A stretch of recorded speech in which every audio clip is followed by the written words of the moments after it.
Toodles.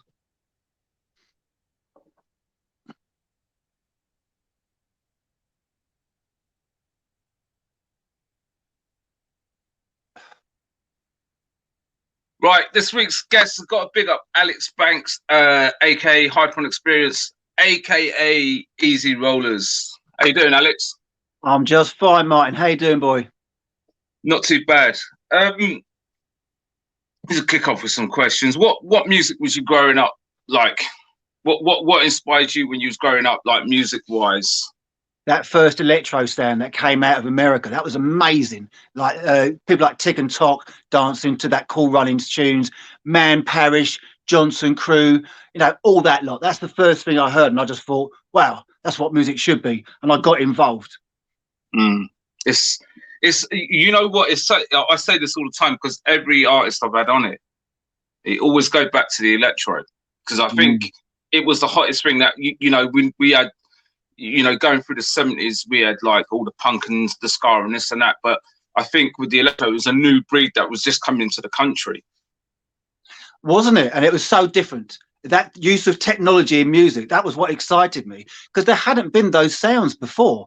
And to stutter vocals or to play samples in a melody was like mind-blowing. It hadn't happened, and this was super duper expensive equipment like Fairlights, which cost more than a house, and so to hear these sounds coming on, it was just so exciting. And vocoders and drum machines and this whole new sound which came, it just hit me at the right time. And and everywhere you went, I mean, I grew up in a place called Beckenham, and everywhere you went around there, from Penge down to Deptford and Lewisham and Bromley, everyone everywhere was playing electro, and it's just alive. It's I'm going to say, if it wasn't for Kraftwerk and Bambaataa taking that thing, because a lot of people are savvy on that side of it, but if it wasn't for Kraftwerk, would that have come into it? Because they had a heavy influence.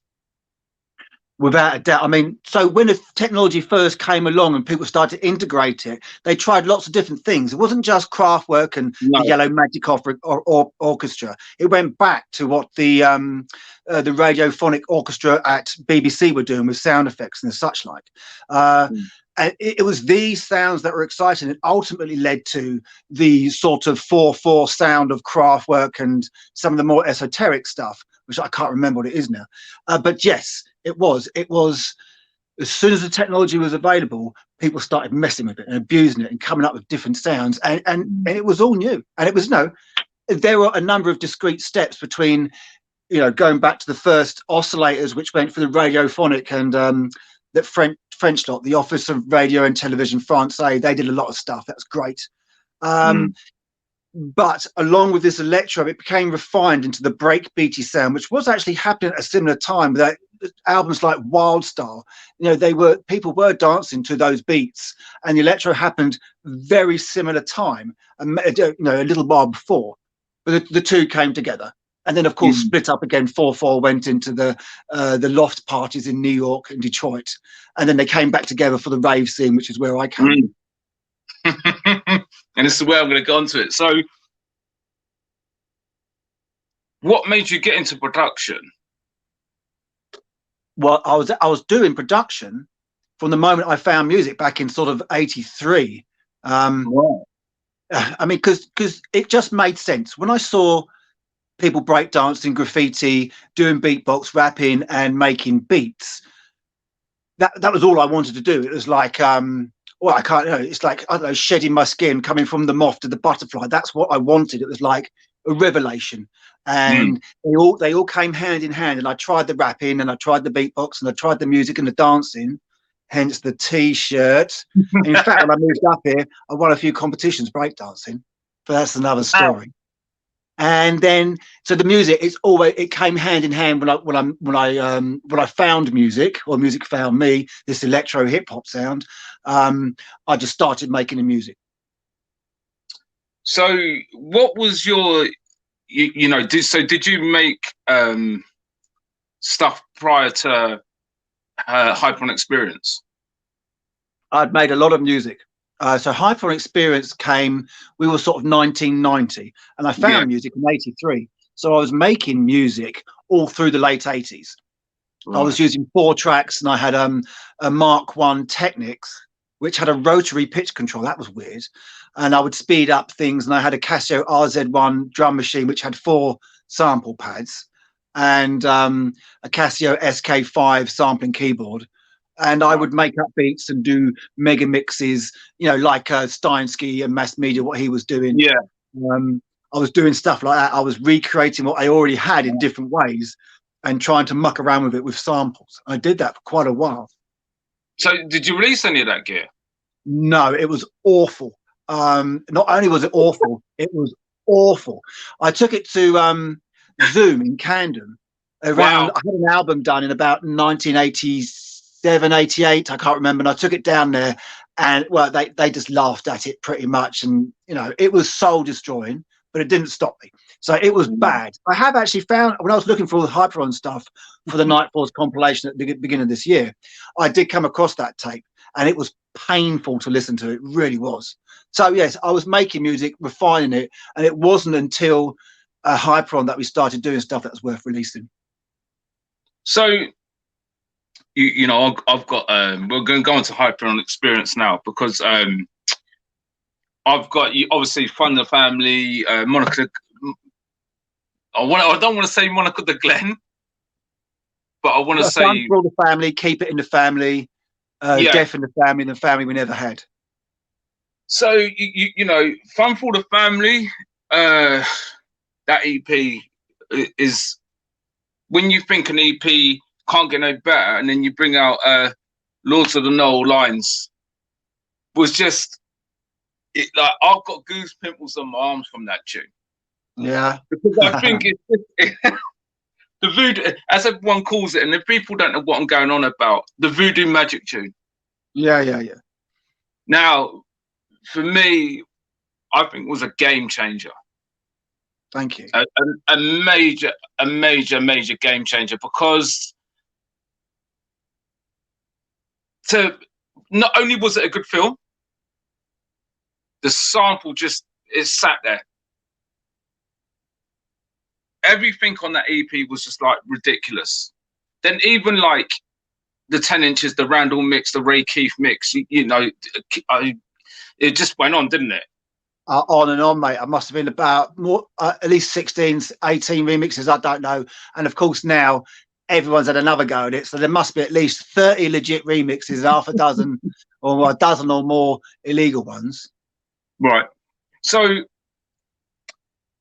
I take it Fun for the Family was the first EP to come out on the first one, yeah. What made you sign to Moving Shadow?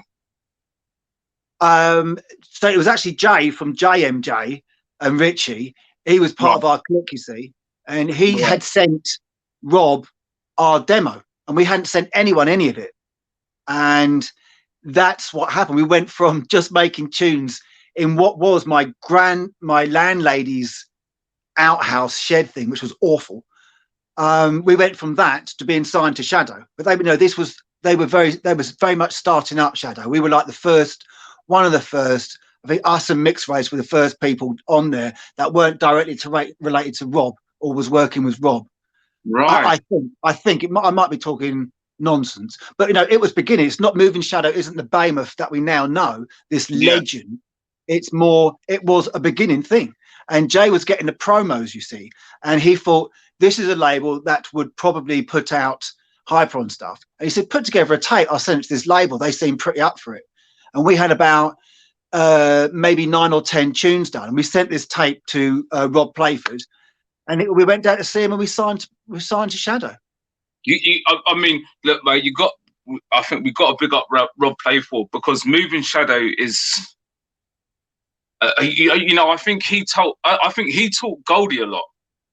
You know, I know them two are quite good friends, but when I looked at the back catalogue of that the other day, and I was just like, mate, he done the right thing.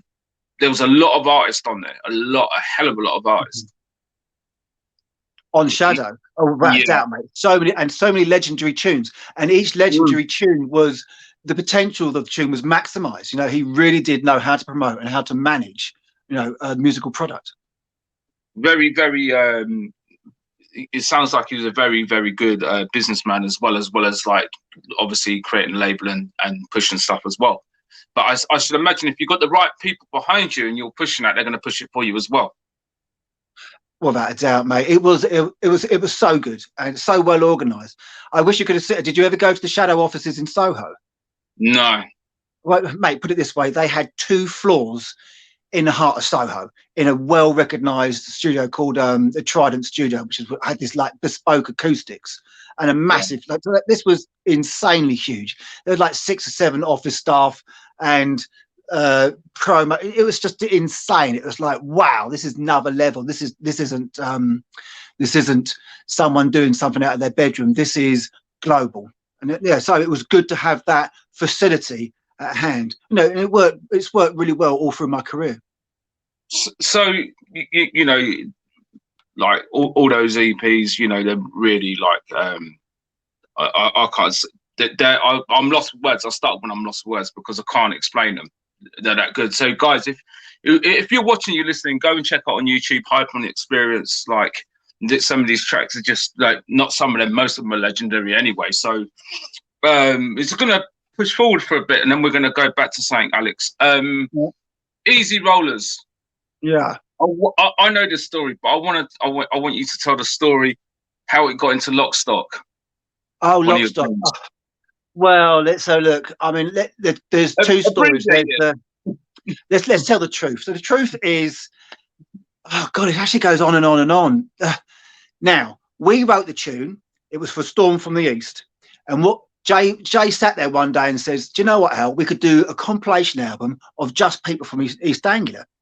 And we said to Rob, can we do this? And he went, yeah, here's your budget and here's your deadline. And so we all made tunes. And we did Walk This Land was done for that album. And it was actually cobbled together out of bits we had knocking around from a tune that we did before Rolled Into One and Believe. It was just spare bits of programming.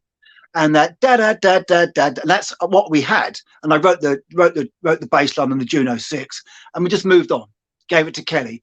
Now what happened is that they shot the film Lock, Stock and Two Smoking Barrels, Guy Ritchie, and the guy who edited the film was a guy called Matt Reed. Now I met Matt Reed, and he told me that it was him and Guy Ritchie that put the tune in the film. They were originally going to use Prodigy, Breathe, but Prodigy wanted proper coin, like 80k, 100k, something like that, which is fair enough. You know, they're a big act. And because this whole film was shot on a budget, they were like, well, we ain't got that. And apparently it was this major hurdle in the whole film. What do we do? What do we do? And then Guy Ritchie, everyone had thrown tunes on the table, and Guy Ritchie just came and goes, I've got the tune, recut the film, we're doing it to this. And he did it to Walk This Land. Mad, isn't it?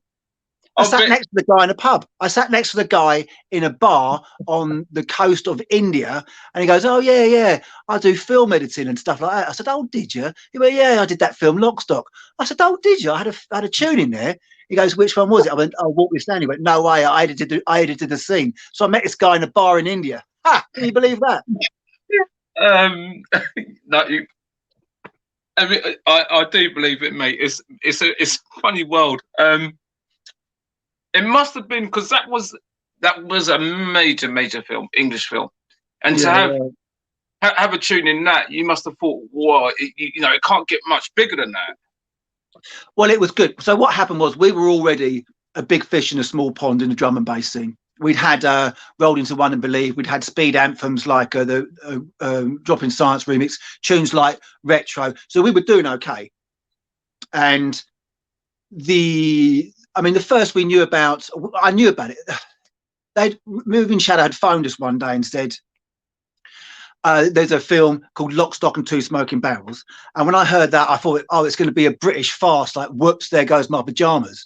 And we didn't know anything about it. And a lot of people were using our music back then. We were doing video games and people were using it for like school videos. So many things were being used with our music that it was just another thing that happened. And they'd rung up and said, we've got no money. We're on the bag. You get paid when the film comes out. And we just said yes. And then the next thing we know, me and Jay are driving down a Seven Sisters Road. And there's a whole row of billboards, and there's Vinnie Jones with two shooters over his shoulders like that, lock, stock, and two smoking barrels. And he goes, "Isn't that film? We had that tune in." And I'm like, "Oh, I don't know. I didn't know anything." And so we rung up Moving Shadow, and they're like, yeah, it's going to blow up. It's going to go mental. And we was like, happy days. And so obviously that brought Easy Rollers to a bigger audience. I mean, we were already well into Europe by then, but we became then sort of mainstream in Europe chart music, really. And that really helped the career. And we traveled all over the world for many years doing that. So you know, I'm going to tell everyone the fact there. So you know, Alex don't live too far from me. I think it was about maybe 4 years back. Alex engineered, and I'm going to say co-wrote the tune with me. It's still on play. I haven't released it yet. It's still sitting there because I'm too scared of people doing what they need to do with it, and we know what the world's like now. So yeah, just the true fact. So Alex actually did engineer one of my tracks, sit in the studio with this legend. It's like, wow. We're going to go back now because now there's some remixes knocking about now. With you've teamed up with Night Force, which is another legendary label. Like I've got stuff with me. You know, those guys. There was like, there's so many legendary labels back then. But you know, for you two to team up and do the remixes of like Hyper Experience stuff. What was it like doing that? Well, my main thing, whenever I work with anyone, they have to be on a level that I can work with. That's what I look for. So when Christopher got in touch with me and we had a few chats, I thought, yes, I could do something for him. And obviously giving me a chance to make that sort of old hardcore jungle techno sound is an absolute dream. And now I'm kind of into the full swing. So working with him is really what brings me to Night Force. You know, I'm very happy with the way he runs his business. It's important to me. I like his politics. That's important to me. And I like the geezer himself. So all these things come together. So I'm happy to start negotiating with Moving Shadow about getting our stuff remixed and re-released. I don't know if you know, but there has never been an official remix of a Shadow tune that wasn't ever out on Shadow. So we really pushed all the boundaries with the Night Force package and everything. We really did. It was a negotiation that we did between the three of us. So yeah, I was very happy with that. I'm very happy to be working with people who are doing the right thing constantly. Do you know what I mean?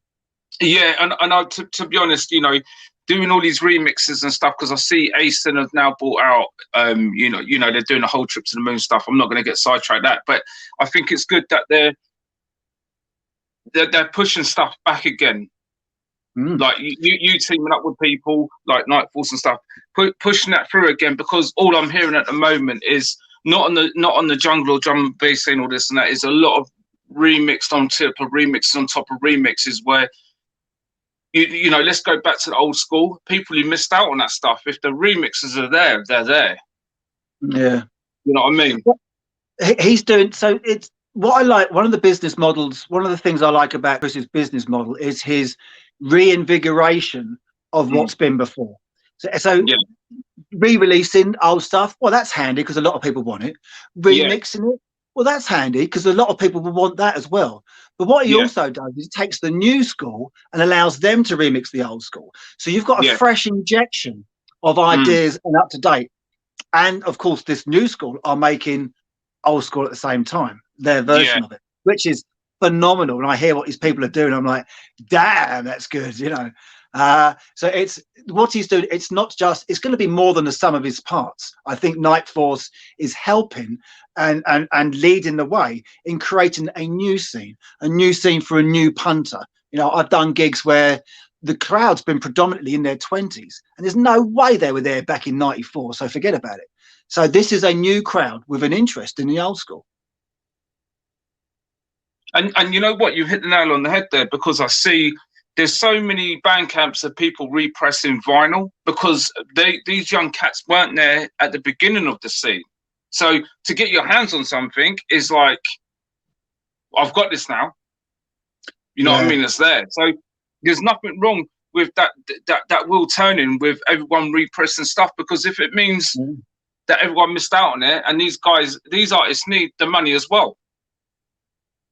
Yeah, Do you know what I mean? exploitation of rights. Yeah, 100%. I mean, if you've got the time to do this, and it's not just about the money. Let's be fair. Remember, it's politics. Because it's no, not bucket loads. I couldn't stop doing studio work and the other things I do to just concentrate on hardcore. That's not going to happen. So really, no. it's a project for me and for everyone else. But you know, who knows? Yes, it is good, and everyone has access to it. And you know, this new breed of people making it and wanting access to it, they're going to be the ones that are feeling it. And you know, old school has come back quite a few times over the last sort of 20 years, you know, and maybe you could argue that hardcore never died, but now it's coming back with a new generation, the children who grew up listening to their parents listening to hardcore. You know, that's who we've got now as customers. Yeah, I mean, so moving on from that, Feel the Fury. Now, Chill Records, I've got that tune here. The Feel the Fury EP, He Never Lost His Hardcore. That's a very good EP for me. Yeah. You know, a lot of the chill stuff on Chill Records was, you know, the Terminator, I Need Your Loving. You know, the list goes on that label. And if people don't know about that, you need to go on YouTube, that stuff, you know. So how comes you're on the remix of that? I'm kind of like the in-house remix of a Night Force. I think I've done 6 in the last year. What happens is they need to promote a product. The product is the re-release of NRG stuff. They re-release it with remastered versions, remixes, and new material. So that's this big package, and I'm part of that. So I'll do a remix, and that needs to be done. It needs to be a big playable tune. But I'm not just done. I've done T&O Project and a plethora of others. I can't remember any of them. I've done so many. It's just like there's days, like I'm a walking zombie remixer. I've done so many, but I love it. I love it. It's on the desk now. It's what I'm working on. So, but yeah, so it's good fun. Carry on, Martin. No. Sorry. So hold on, because I'm just saying the light bulb's just gone on. So hold on. So Night Force was they was NRG, was they? I couldn't tell you that because I know very little about the old school. Cause I was there, but I don't remember. What Chris is doing at Night Force is re-releasing packages from other labels and his own. So he's working with other people, and he might not be releasing it. He might be working for someone else, but he acts as a broker, and he uses it. It's quite complicated, Martin. But he's now consulting to other labels, and he's using me as well as other artists to do remixes and put together packages. So the business model for Chris is put something together that you must have and sell it for a higher value because you're doing fewer units. It's not like back in the day when a shit tune did 2,000 units. You know, you've got to struggle to do 500 or 600 now. You know what? I need to contact him to get him on here for an interview. You should do. Yeah, I don't know if he would. I don't know if you can have a word with him, Alex. If you can, would be great, because you know, as I say, legendary. I've got loads of Nightfall stuff here. What you need to do is you need to get on the remix of the Terminator on what NRG done. That's such a good song as well. I think I had the option of doing that. I did have the option of doing that, but I got sent all the Listen, the problem with the old NRG tunes is that none of the samples are available. So when they came to me, they said, "What do you need, Alex?" I said, "Well, just get me the vocals for Feel the Fury, and then I'll just make all the other sounds myself." So that's what I've done. And it's sitting right there, but I've only just started it. So when Terminator didn't have any of the sounds, so what they have to do is go and find all the original samples, because everything's made out of samples, and then go from there. So that's why I chose this one over Terminator. I just thought, and you know, I've got to catch a vibe as well, Martin. I actually turn down quite a few remixes because if I can't feel it, I'm not going to do it. Yeah. Unless I can come in here and think, right, I'm going to do this with this and I'm going to do that. I'm just not feeling it. So yeah. I mean, you got to go with your gut instinct of what you're going to do, because if you don't, you ain't going to get nowhere. Do you know what I mean? So agreed. I get that. Yeah. I like that top. I need one of those tops, Alex. This one here, man. Look, check out that, honey. Right. Best track you've ever made? I would say it's RS 2000. That's my favourite one. Right. Okay. My favourite. That was that was right at the peak when we were doing loads of stuff with musicians. All the brass was done by one guy who just kept layering it over and over. It was amazing. And the bass line was done by a guy called Lee Racy. Flute, no, not flute. I can't remember. Anyway, it was so much fun to do. And we took a lot of ideas from the Andy C remix of Tough at the Top. Remember that? He did that mental remix for about 8 minutes. And the way he'd done his arrangement. And we took those ideas and put them into this RS-2000. And RS-2000 was an absolute mess. And I mean, when we were working on it, we had this awful beat that we sampled off a dub plate. It was terrible. And then we spent weeks working on it. And then suddenly we hit on this idea of stripping it back and making it a bit more like concentrating on that bass line and making the arrangement different, which we did. And it came out very, very well. And I'm really happy with it. All the little filter, those bridges that we did between the bass line, they were so much and so instrumental in what I did that followed that. We echoed back to the RS-2000 arrangement. That's mental, mate. So obviously you're working on Field of Fury. Is there any other stuff that you're working on with that? Or is that just the main one at the moment? No, what it is that I work on whatever I feel like working on. Right. And I'm working on that today because it's an easy in, easy out job, you know, remixing. But I'm working on some new Easy Rollers EPs. They'll be out hopefully after the summer of next year. I've had loads of musicians in, bought a load of equipment for making the sounds and stuff. So there's a lot, and it's going to be that original Easy Rollers sound like RS-2000, Top at the Top, you know, the Weekend World album. I'm going to do more stuff like that. I've had loads of people in doing stuff for me.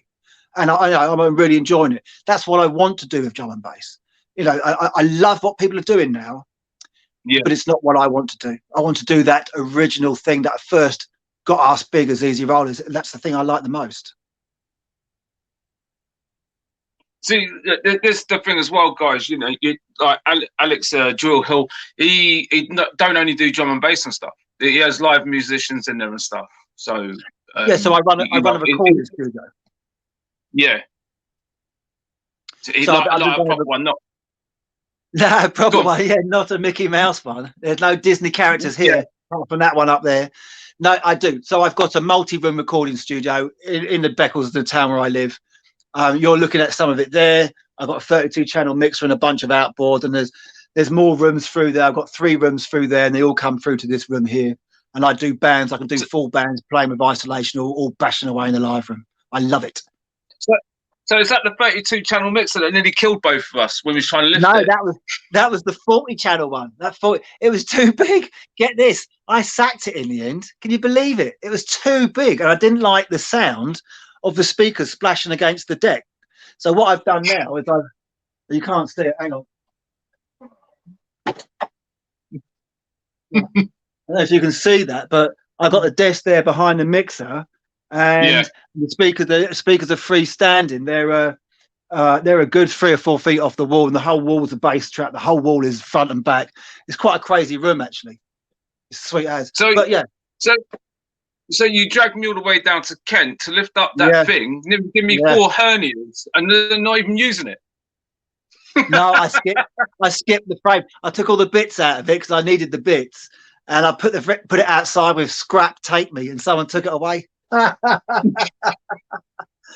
Mate, I tried. You've got to try these things. You've got to try this. You don't know until you found out. And it turned out I didn't like the sound of a massive desk with speakers splashing on it. The sound phases off the desk, and it was quite unbearable. So now I've got them freestanding, and that sounds so much better.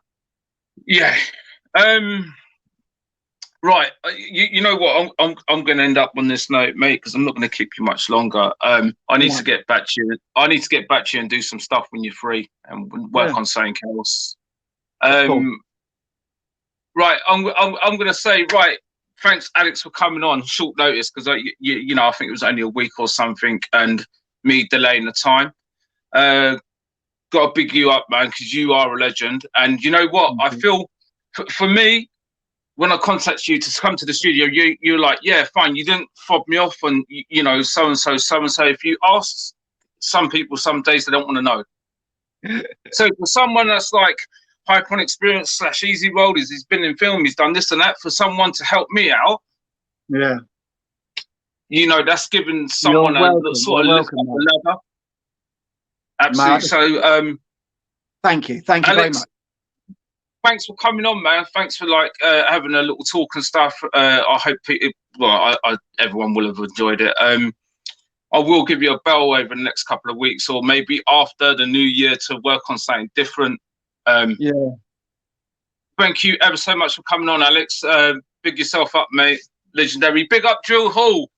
Thank you very much, Martin. You stay well, mate. Nice speaking to you. And you, Alex. Thank you, mate. Bye.